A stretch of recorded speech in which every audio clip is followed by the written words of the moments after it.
కానీ ప్రేమకి ఎప్పుడు కూడా దేవుడు ప్రశంసిస్తాడు, ప్రేమకి ఎప్పుడు దేవుడు గెలిపిస్తాడు. ఎందుకంటే బైబిల్ రాస్తుంది అన్నీ ఓడిపోతాయంట, చివరి గెలిచేది ఏంటండి? ప్రేమే. మరి గెలుపు నీదన్నప్పుడు భయపడతావా నువ్వు? చాలాసార్లు ప్రేమ గురించి తెలియక, ఆ ప్రేమ గురించి అర్థం చేసుకోలేక, అటాచ్మెంటే ప్రేమ అనుకొని చాలాసార్లు కన్ఫ్యూజ్ అవుతున్న వాళ్ళు చాలామంది ఉన్నారు. అట్లాంటి పరిస్థితుల్లో దేవుని మందిరానికి వచ్చి ఉంటే, వాక్యం వింటుంటే ఇది నీ కొరకే. 1 కొరింథీ 13 ఆఖరి వచనం బాగా వినండి. కాగా విశ్వాసము, నిరీక్షణ, ప్రేమ, ఈ 3 నిలుచును, వీటిలో శ్రేష్టమైనది ప్రేమ. నిజమైన ప్రేమకు ఓటమి ఉండదు. నిజమైన ప్రేమతో ప్రేమిస్తే నువ్వు దూరం వెళ్ళిపోతారన్న భయం నీకు ఉండదు. నేను అనొచ్చు, ఇదేంటండి ఇలా చెప్తున్నారు? నేను చెప్పేది కదా, బైబిల్ చెప్తుంది సత్యం. వాక్యానుసారంగా ప్రేమ స్వరూపమైన దేవుడు అంటున్న మాట ఏంటంటే, నిజమైన ప్రేమ అయితే ఆ ప్రేమ నిత్యం ఏం చేస్తుంది? నిలుస్తుంది. అన్ని యుద్ధాలు ఏం చేస్తుంది?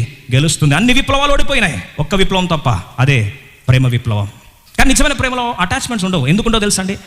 బేషరతుగా ప్రేమించి ఆ వ్యక్తి ఇష్టపడినా ఇష్టపడకపోయినా, పరిస్థితులు మారినా మారకపోయినా, నిజమైన ప్రేమ ఆ వ్యక్తిని ప్రేమిస్తూనే ఉంటుంది. సమస్య ఏం తెలుసా?